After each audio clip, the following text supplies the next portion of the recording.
I think that there's a reason why people come into our lives at various moments in time, and it's not always happy and joyful and pleasant. I mean, there are going to be lots of moments of stress and anxiety and snarkiness, and but I think for the most part, those encounters are what makes us better human beings. Welcome to The Choir Baton, a podcast designed to engage with people in stories, ideas, and inspirations stemming from choir. No other art form, no sport, no hobby, no business requires a group of people to execute a communal goal with just their voices. Join me, your host, Beth Philemon, as I interview guests who are singers, teacher conductors, instrumentalists, and community members. Together, we'll ask questions, seek understanding, and share insight from our experiences in life and in choir.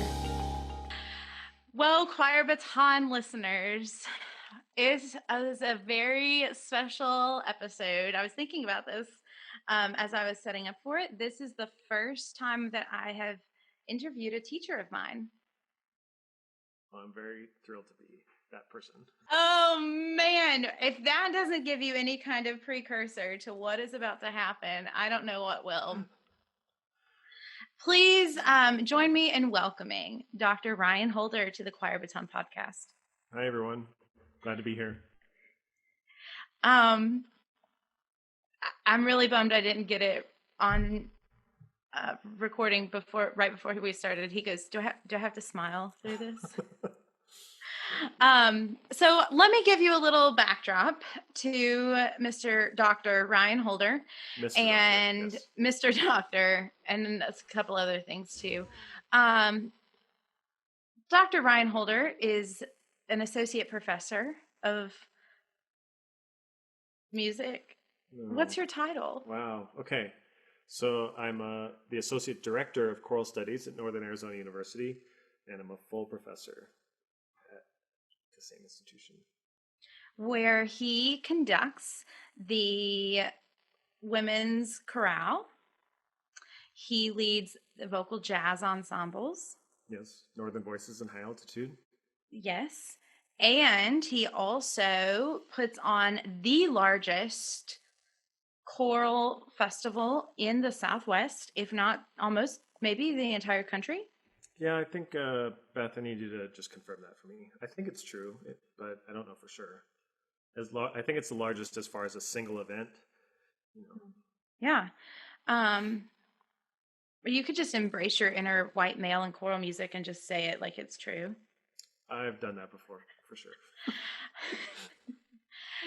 And then he also conducts a semi-professional ensemble, the Sedona Academy of Chamber Singers, in addition to holding a church position, former past president of Arizona ACDA, and is all around, contrary to what he might want you to believe, a really good guy. Yeah, let's edit that part out. So I met, and I will probably use Ryan and Holder, maybe Dr. Holder, interchangeably throughout this interview, because he is three things to me. When I don't know. Only three things. Well, I don't know. This is a very special episode to me because this man has been a huge mentor to me. I would not have gotten through my graduate school experience without him, as he nods his head and says yes, because he knows it's true.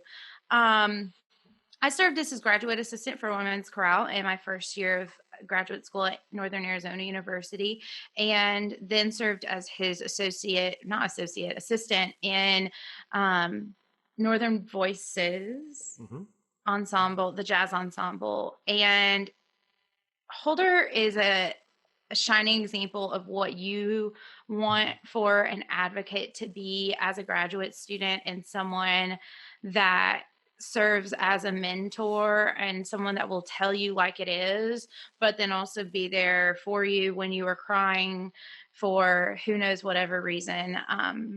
That never happened with you. It never happened. No. Yeah, I really owe this man a lot, and I'm very appreciative to him.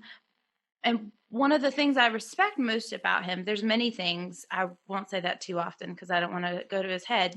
It's on record though now. So yeah, is that he is also someone that is very real too about some of his struggles and things that he has gone through in life. And I think that is unbelievably important in this field is vulnerability, and he continues to exude that. So I'm excited to talk with him a little bit about all of the things today. I asked him, I said, is there anything we can't really talk about? And he was like, well, if we need to, we can edit it out, and we will. But he is not only an amazing musician, but he's just an amazing guy. And sometimes he likes to hide under this, like, I'm too cool for school / quiet, snarky self, but he is one of the most giving individuals and the perfect example of the fact you should never judge a book by its snarky cover. That's fair. Totally fair. So Ryan, let's talk a little bit about your journey to choir. It's cliche that I start this way, but I think it's helpful in this situation. Okay. I started in the Rogue Valley Children's Choir with Lynn Scholand. And then I also was in elementary school band. I played the saxophone. The band director wanted me to play trumpet, but I really, really wanted to be like Johnny, who sang backup for Huey Lewis and the News, and he played saxophone and sang backup, and that's what I wanted to be when I grow up. And so I did band mostly through high school. I was also in the San Francisco Boys Choir and the Singing Boys of San Francisco Bay. And then I didn't do high school choir until my junior year. I did 2 years of high school choir at South Medford High School with Kimberly DeMoss McConnell. And then I actually entered my undergrad. I was going to be a band director. I was a saxophone major for 2 years. I started in the American Band College when it was still in its early stages. And then about my junior year, I decided to switch to choir. Because there were girls there. I mean, there are girls in band too. but yeah. And then, and we can talk about more about why I switched. After that, I taught high school choir at Grants Pass High School for 4 years. Then went to University of Northern Colorado for my master's, where I was a half choral and half vocal jazz graduate assistant. And then University of Miami for my doctorate, where I just exclusively focused on choral conducting. Cool. So, well, then let's jump into why choir and not saxophone? There were a lot of reasons. I think initially I was kind of tired of marching band, and I just felt like there was more to instrumental music than just 8-5 and formations and playing the same 6 songs an entire semester. Right. But one of the things, and this is something I've come to realize more and more as I get immersed into this choral field, is that, and you mentioned it even in the introduction, is that there's a vulnerability that you can achieve in choral singing that you can't necessarily achieve in instrumental music. And I think a lot of it has to do with text and how we choose to interpret the text as singers. I also feel like because our singers, our instrument is ourselves, that forces us to become more vulnerable. The analogy or the story I like to tell is like, if I have a bad solo on my saxophone, I can switch out reeds and not really think about it, like not take it personally. But if you frack a note singing, then it's like, all of a sudden we're like, what is wrong with my voice? Therefore, what is wrong with me? And so I think it forces us to be more vulnerable. And then again, just going to the text, and there's something about looking at a conductor or looking at an audience that instrumentalists don't necessarily do, because they're so focused on the stand in front of them, and sometimes they look at the conductor, but let's be real, not really. And of course, choir people don't always watch the conductor either. But to me, there's just more of a an emotional connection between the sheet music, the conductor's interpretation of the music, the text, and I just feel there's a more emotional response with the audience. So, right. Yeah, no, I think I can definitely see how one would like easily make that transition, right? That's one of the reasons why I love choral music. And I mean, I do value instrumental, of course, too, but is that text connection. And that is something I know that's incredibly important to you is music selection. I mean, it's important to every conductor, right? But you in particular, I've seen go over and over and over and over different types of music, and you are probably pretty well known for being inventive in your musical selection as well, wouldn't you say? I think so. I mean, there are certainly people out there who are better at it than I am because they just spend hours and hours and hours crafting the right program and making sure all the keys line up and and as much as I would like to be able to do that, I just, because you kind of reference, my personal life, my family life, I just don't have time. So I feel like I'm pretty intuitive about what will work and what won't work. And I mean, I think 9 times out of 10, it works well. Right. That other 10%, you just have to go back to the drawing board. I find now, especially with my women's chorale, over these last few years, I've really focused more on issues that appeal to them, as far as like just women's rights, or women's empowerment, those types of things. So if I can find some sort of connecting theme between the repertoire choices, then that makes it easier for me when making music. Yeah. Well, let's kind of just jump into that a smidgen about vulnerability and then also just realness, like the fact that you just said there's people that are better than me at picking out more cohesive programmings based on this and this, is a perfect example of things you don't hear a lot of conductors say and is a testament to your realness and vulnerability. And B, just you also being aware of texts that are important to your singers and being tuned into that. I mean, I think a lot of that has to do with the journey that you've been on the last 10 or 15 years, maybe truly your whole life, but especially the last 10 or 15 years, right? Absolutely. I feel like there's been a significant change in my own personal philosophy as far as music is concerned. I feel like when I came out of my doctorate, I wanted every note to be perfect and the crescendos need to be exactly from here to there, and of course that's still important to me, but I've come more to the realization that audience members and also our singers, they want to have an emotional experience. They want to be moved. We don't go to a movie theater to say like, wow, that screen looks very clear, that's a really great shot of that particular scene. We want to go because we want to feel something, and so I think that's the same thing with choral music and all performing arts. We want to be moved, right? But in order for you to realize that, you have learned to open yourself up to feeling stuff, right? I can neither confirm or deny that. No, I think it is. I mean, yeah. I definitely... Well, no, I'm going to stop you right there and say, when I first came to NAU, the first time I met Ryan... I remember this vaguely. Which is shocking. No, but they were getting ready for their spring festival or winter festival of choirs, and they were in the auditorium, and it was like, hello, and now I'm going to go back to working the choirs on the stage, and very matter of fact, and it wasn't that you were rude, but warm and vulnerable would never be two words I would put, and I still wouldn't necessarily put warm in the same sentence as your name, but you are. I think I definitely agree with your interpretation of that meeting.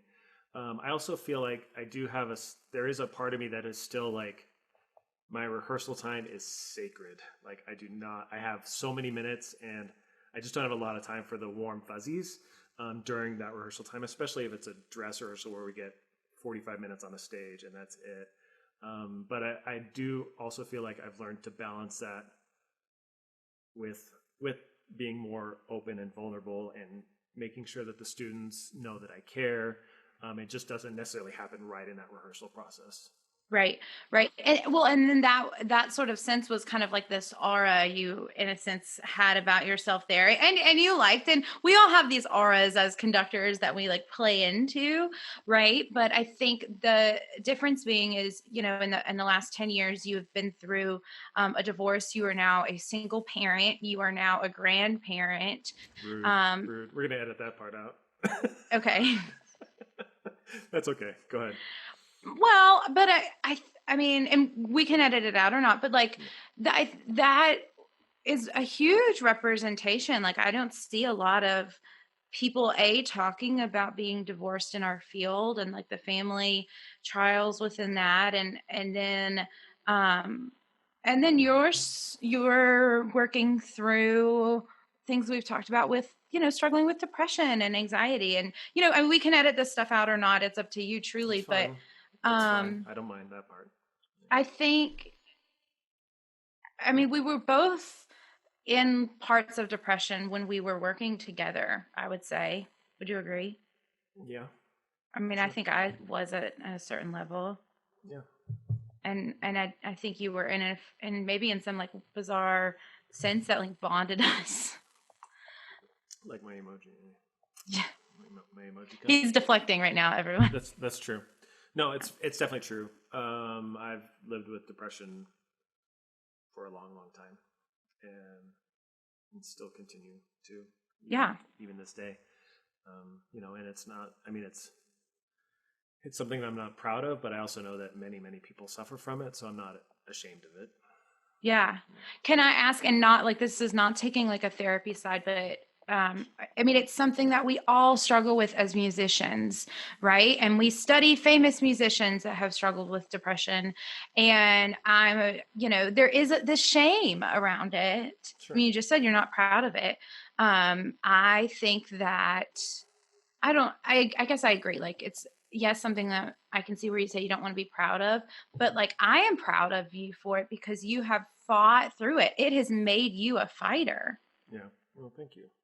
Yeah. And it's made you a better musician, because I think not only are you more empathetic to different types of music, but you're also empathetic to your students as well. Yes. Although there's some that still fear me, which I kind of enjoy. I realize this. Yeah. I realize this. But yeah, no, I just think that story is something very powerful. There are not many people that I know, much less men, much less white men, that will vulnerably say that, and then also be such a rock to people around them. Like, I know you've been to me, like I know you've been to other men and women within the NAU program for that, and I think that's what makes you one of the reasons why you're so beloved. Well, thank you very much. Yeah.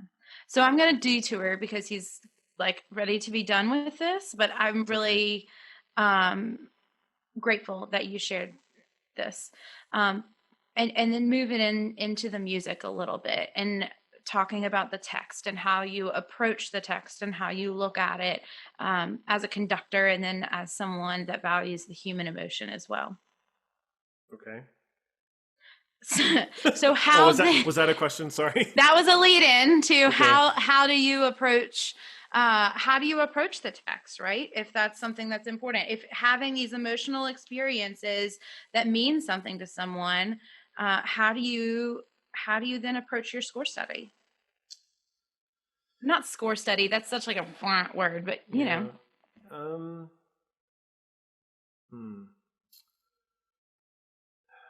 A lot of times I try to weave a story, I think, with the music that I select. So, for example, this concert that Women's Chorale was supposed to have this next month, which we are no longer having, we'll have it in the fall, again, was kind of all dealing with this idea of women empowerment. And so, I try to find songs that relate to that or tell a story. So we were at this concert. I'll use Will because it'll happen in the fall now. We're going to start with Andrew Ramsey's Lineage, where it talks about how my grandmothers were strong and why am I not strong.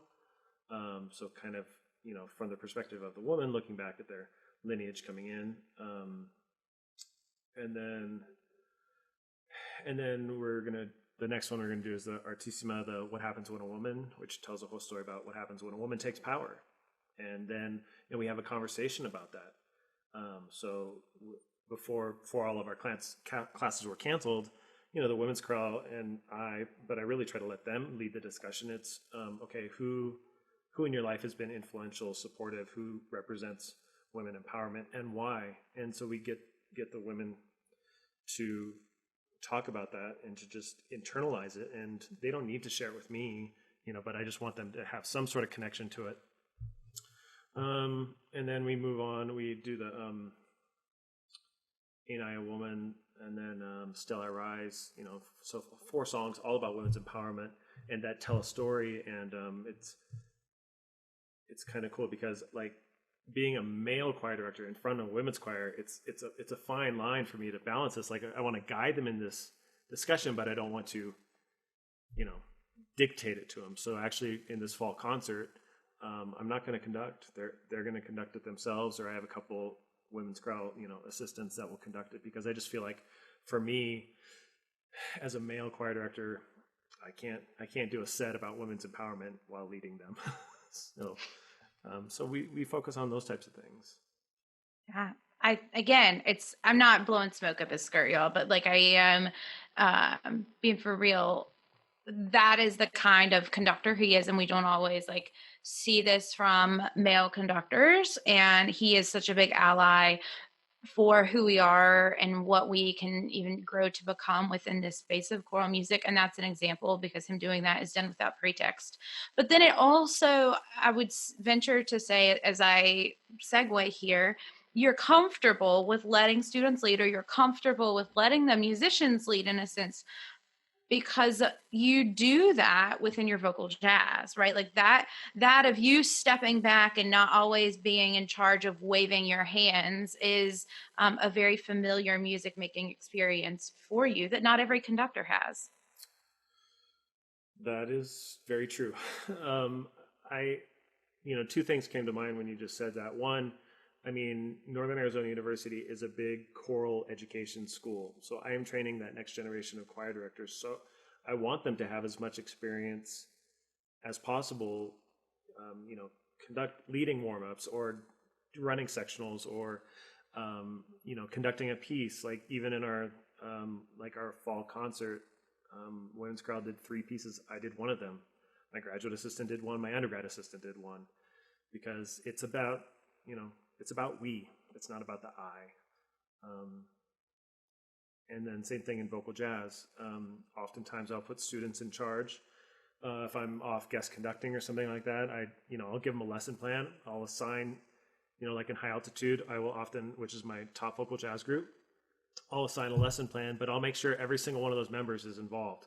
So-and-so, you're going to run this piece. So-and-so, you're going to run this piece. So-and-so, everyone gets a chance to run rehearsal. And then even at the end of the year, for our last concert of the year, we combine both vocal jazz groups, and then we kind of blow them apart, and have the senior choral ed majors teach a song from beginning to end, to a small group, 6 or 7 singers. So it just gives them a lot of experience. How do you provide effective feedback within that when things crash and burn, or someone is not being effective?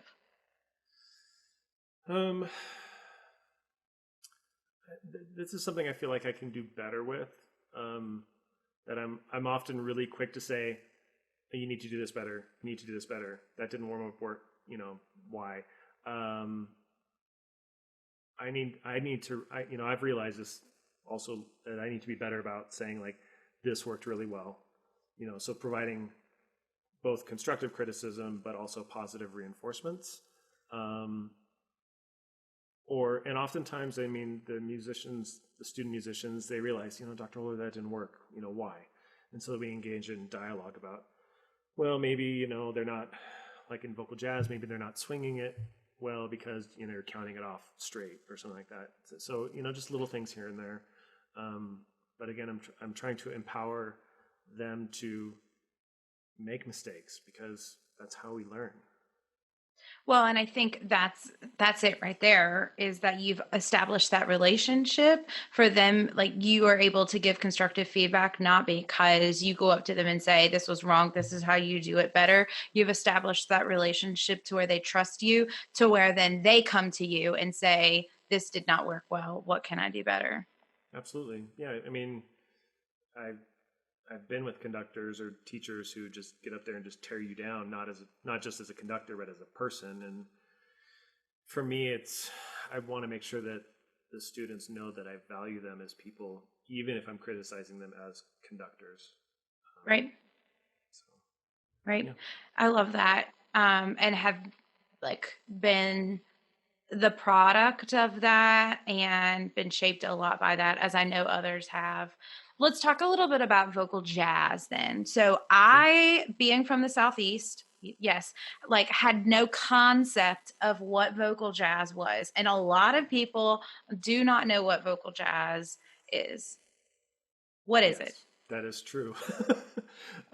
You're like, I hear you have this dialogue in your brain. You're going, even some people that think they know don't know, or even.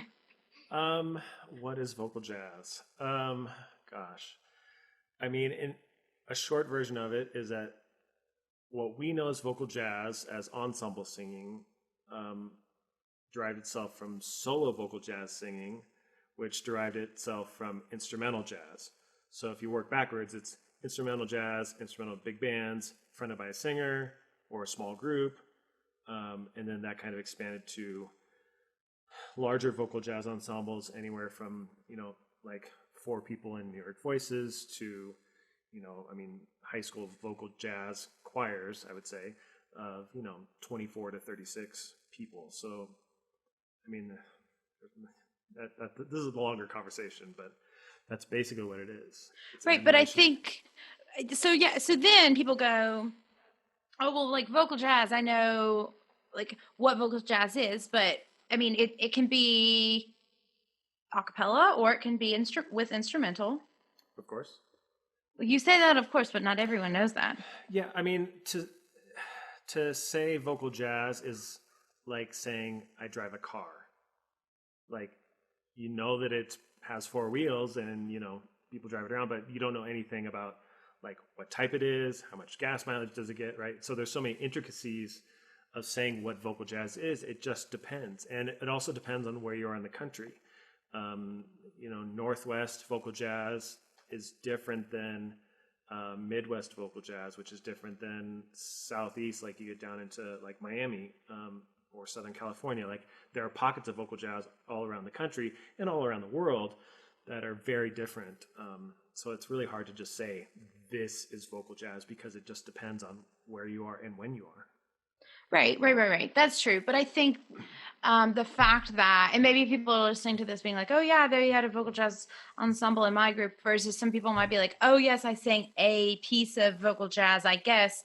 And we could then get into like what is jazz and like blah blah blah blah blah. I had no real training other than like maybe a song or two in high school, and I'll never forget. Which is very common. It's very Right.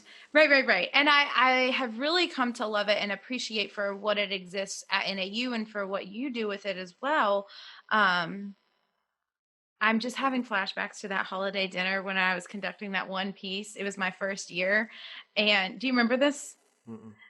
Shocking. And this was not the song you stole from me, but I was conducting the large choral union piece, and I turned around and you and Jess Edelbrock were sitting out in the middle, and you were like, it's on 2 and 4. Oh, that's right. Because it was a jazz piece and you were conducting it with the emphasis on 1 and 3. Right. That was also not a high point in my life, emotionally, mentally, or musically. But yeah, so let's just say it's stress on 2 and 4. But how does vocal jazz then exist at NAU? What is that program, and how does it fit within the? It is a part of the choral union program. Yes. So the choral union is the term we use to describe all of the curricular performing ensembles at NAU. So we have nine ensembles, including 2 vocal jazz groups, men's chorale, women's chorale, Shrine of the Ages choir, university singers, handbell choir, chamber singers. And so it represents basically, I mean, you get credit for it, but it doesn't count as a major ensemble. So you know, if you're a choral aid major, you can't just take vocal jazz. That vocal jazz is part of a more comprehensive choral program in the university, designed basically, in my mind, to provide choral music education majors with the experience of singing in a vocal jazz ensemble, because oftentimes it'll be those students that then go out and teach high school programs where they have to do some sort of vocal jazz unit. And I just want them to be informed about the style. Right.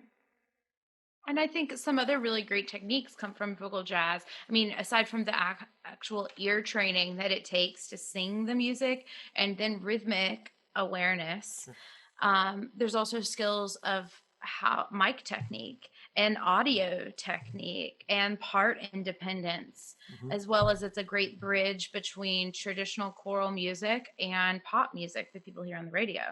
Yeah, absolutely. I mean, everything that you just said, you know, oral. What I'm hearing you say is that I'm right. I didn't say that. You must be mistaken. I don't think I would have ever said that, ever. No, but you are right. Because I really believe that all of our musicians, student musicians, whether they go into teaching or whether they go into performance, they have to understand all types of music. And that includes jazz and contemporary a cappella and commercial music and everything. Right. But at times there's like this dissension, right? Like, how do you exist in this world of music where we like to separate and we like to silo choirs, right? And oh, that's vocal jazz, and oh, that's choir. Do you find it difficult to be understood between the two communities as someone that does kind of both? It is it's definitely a struggle, because I am kind of a hybrid choral conductor / vocal jazz director. I feel like I don't necessarily get the respect of either area. So, right. You know, for a lot of time, for my first, I think 6 years in Arizona, I was just known as the vocal jazz guy, because that's all high school choir directors saw of me. They only saw my vocal jazz groups perform at Jazz Mad. And it wasn't until, you know, a performance at AMEA, or State Music Educator Conference, that people were like, oh, he can actually do choir too. Yeah. On the flip side, I think there are like some hardcore, like amazing professional vocal jazz musicians that I'm good friends with. But I don't feel like I get the respect from them either, because, oh, he's a choir director. Yeah. And then you get like the instrumental jazz people who are just like, we just don't like you no matter what. So. Why do you think it is that we silo each other, and then like we play that kind of game of, oh, they're that, oh, they're this, and qualify that? Because it's easy. It's easy to do. And I think, let me think about this. I think it's pretty accurate sometimes. Like, if you were to ask me, like, you know, Ryan, who are like the top women's choir directors out there in the country right now, I have a list of people that I could name off. You know, if you say who are the best vocal jazz directors out there, I have that list. You know, so I think it's easy and it's fairly accurate, right? But not in all cases. So then why do you choose to exist in both, right? Like, have there been times when you're like, actually, no, I'm going to go all in on vocal jazz, or, oh, I'm going to go all in on, and like even being like, well, they're a women's choir director. How have you, or maybe you haven't decided yet if you are going to stay bridged between the two? It's tough. I feel like, you know, because we as human beings, you know, sometimes we're more of the mind, sometimes we're more of the heart, sometimes we're more of the soul. I think for me, I can fill all of those needs with different ensembles. You know, oftentimes people will ask me, like, Dr. Holder, which do you like better, women's chorale or vocal jazz? And I mean, I hate to say it, but it's true in that they fill different parts of my life. That, the women's chorale, for the most part, I can get more vulnerable. Whereas vocal jazz, it's a little bit more fun. I mean, and women's chorale can be fun, and vocal jazz can be vulnerable too. But between the women's chorale and the vocal jazz and the Sedona Academy of Chamber Singers, like I feel like I get all of my needs met musically. And do you think that choral music as a whole, we're beginning to see more acceptance of conductors that are kind of like dipping their toes into these different types, whereas before it was like you were this or you were that? Yeah, absolutely. You think about in the choral world, our harmonic language that we're developing over the last 15, 20 years is much more jazz based. We have much more extended harmonies and ninth chords and sharp 11s and stuff like that. So I think definitely harmonically, the choir world is moving more towards that, even if they don't want to necessarily admit it. Right. Actually, John Bayon's group at Riverside, they just did a fabulous set at the Western Region ACDA conference. They're so good. And they ended with the jazz piece. So, but it sounds kind of choral, like, so you can kind of, so there's definitely more mixture. I'm going to close my blinds. I'm going to mute this for a second while I close this. Yeah. So, well, then that leads us into this other harmonic language, this other place that you fill, and that is the Sedona Academy of Chamber Singers, a semi-professional ensemble comprised of undergraduate and graduate students, primarily from Northern Arizona University, that are paid well due to musical donors from the church, primarily that you conduct. And some of my favorite musical opportunities that I had at NAU were from that experience. Yeah, it's a great experience. So the Sedona Academy of Chamber Singers, they're now in their 10th year, and they serve as the choir of residence at the Church of the Red Rocks in Sedona, Arizona. 10 years ago, it was the 50th anniversary of the church, and so they were going big with all these sorts of celebrations, and people came out to me and asked me what I wanted to do special that year. And I told them that I had wanted to have some sort of kind of ad hoc semi-professional choir, like Desert Chorale or Conspirare or Seraphic Fire, where people come in for just a week and they learn the music. They learn the music all in advance, and we rehearse 4 days, and then we have like 2 recording sessions and a couple concerts. So it's just literally a 6-day event. And the patrons were all for it. The only stipulation that they wanted was that they wanted it to be students. So, for the most part, every ensemble, as you said, has been students, either current or just graduated. They all come from Northern Arizona University, and it's a paid experience for them. And so it gives them a good opportunity to know what it's like to sing in a professional choir. Many of them now sing in professional choirs around the country. A number of them sing in Phoenix Chorale, and just around the country. So it's really a great experience. Yeah, it's amazing. One of the unique things I think about the Student Academy of Chamber Singers, or SACS as we call it, is a couple of things. One, the student component that you mentioned. But I think what also makes it so interesting and what I love is that it's connected to this church, and we sing with the church's choir at other times. And those relationships with, quite simply, people that are old enough to be your parents or mainly grandparents, is incredibly special and unique about SACS as well. It's not just a semi-professional choral ensemble. Sure. Yeah. This last year, we had an opportunity to invite alumni back to sing in a special reunion choir and record a world premiere which just came out last week, by the way. And we'll talk. I was gonna get yeah. I know. We'll plug it later. But I sent out an email or a Facebook message to, I think it's something like 160 former singers in this ensemble, saying, "Hey, do you want to come back and for a week and do?" And of the 160, I think I had like 85 people said, "Heck yes, I want to come back. I miss Sedona. I miss singing at that church. I miss the people." So it was really overwhelming how many people had such a positive experience about it. And this is a selfish plug here. I didn't go because I thought I was just being like Facebook spammed, and I'm a social media person, and I was like, oh, I didn't realize what it was. And I will forever be heartbroken that I missed out on that experience.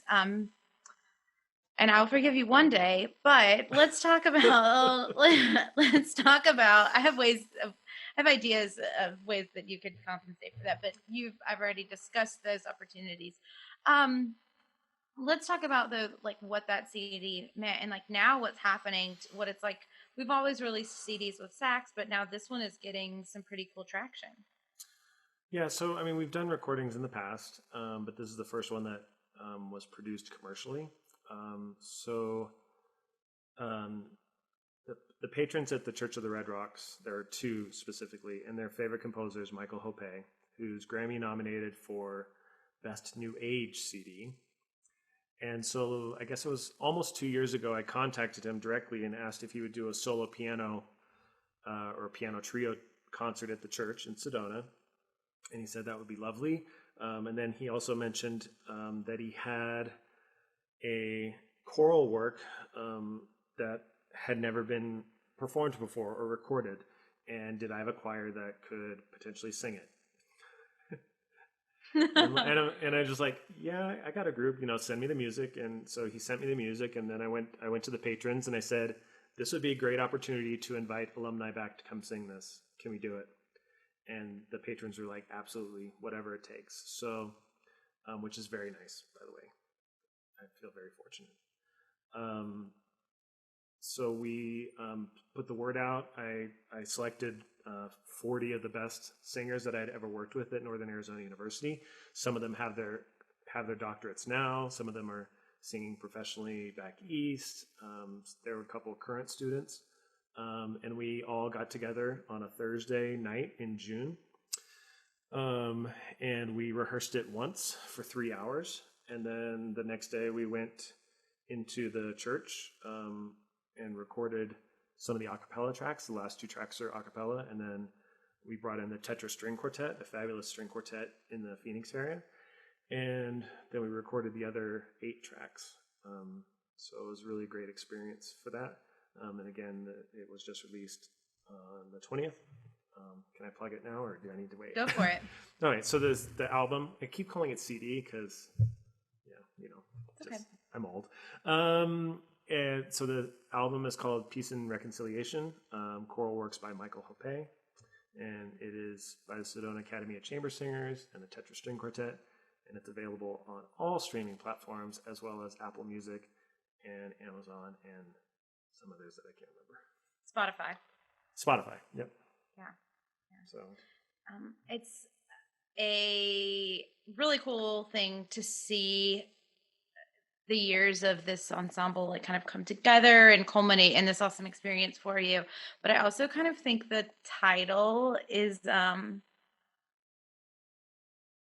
very special too.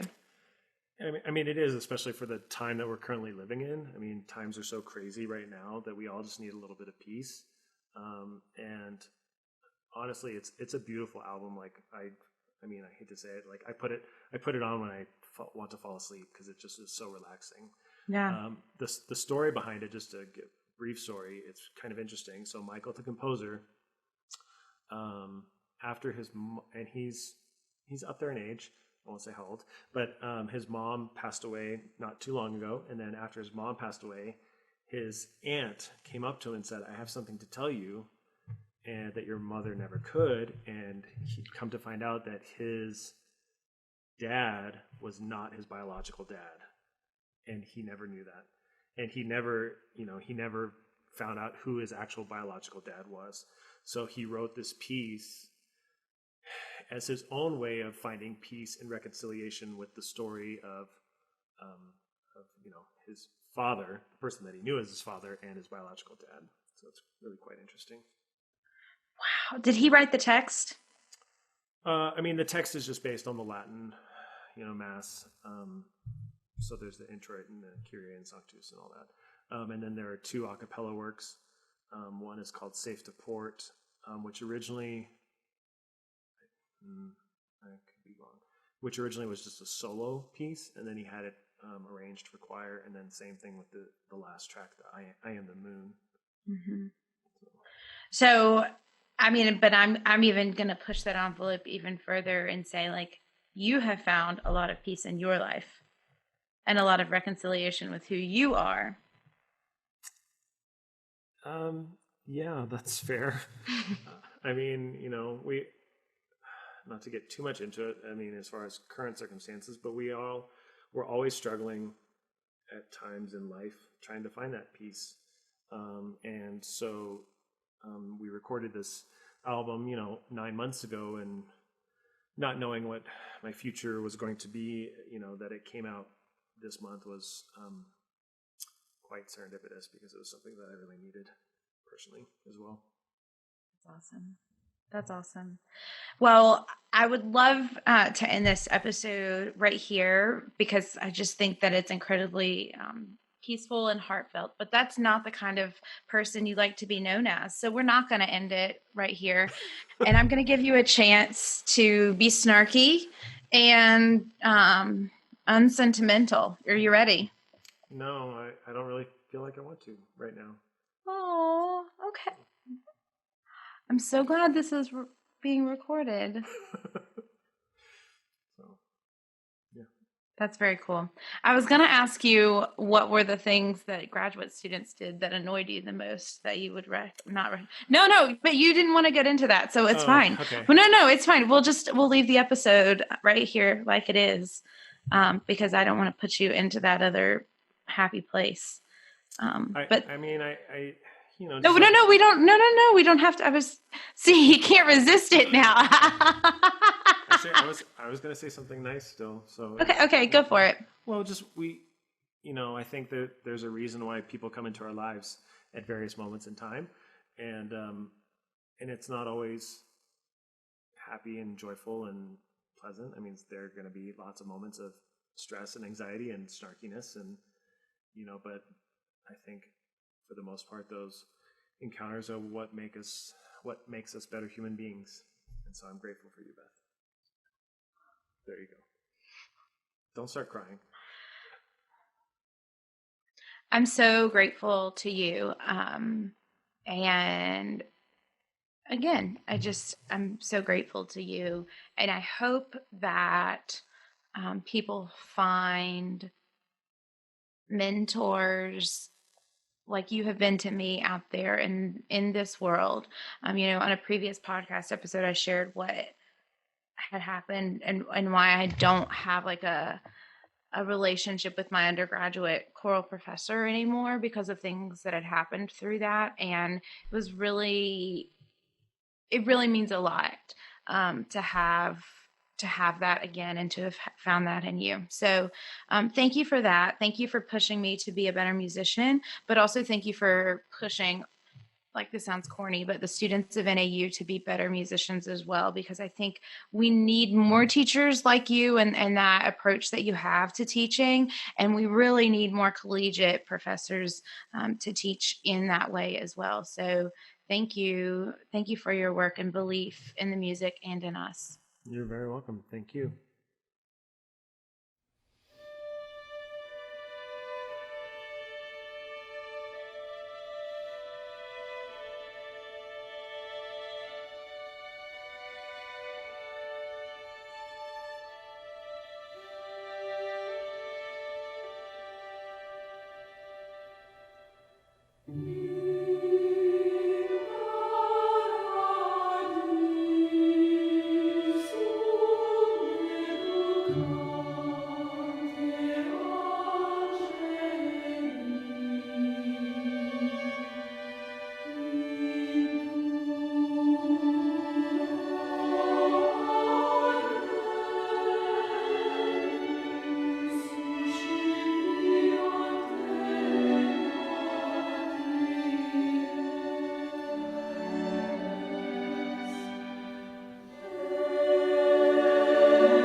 Thanks again for listening to another episode of the Choir Baton Podcast. I'm your host, Beth Philemon, and this episode has been produced by Maggie Hemmedinger.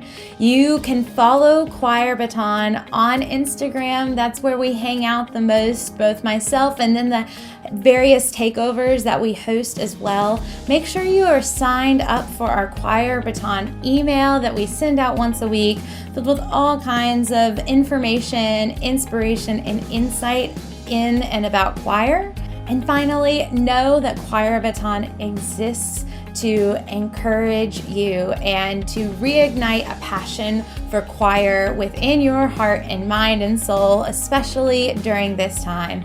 And if it has done that for you, we know it will do that for others. So please consider sharing this with a colleague, whether they are a fellow singer, teacher, conductor, composer, anyone within the field, or anyone that's just interested in choir and thinks needs to hear this message at this time. Please consider sharing this episode of the Choir Baton Podcast with them. Thank you so much for listening, and let's get more people singing.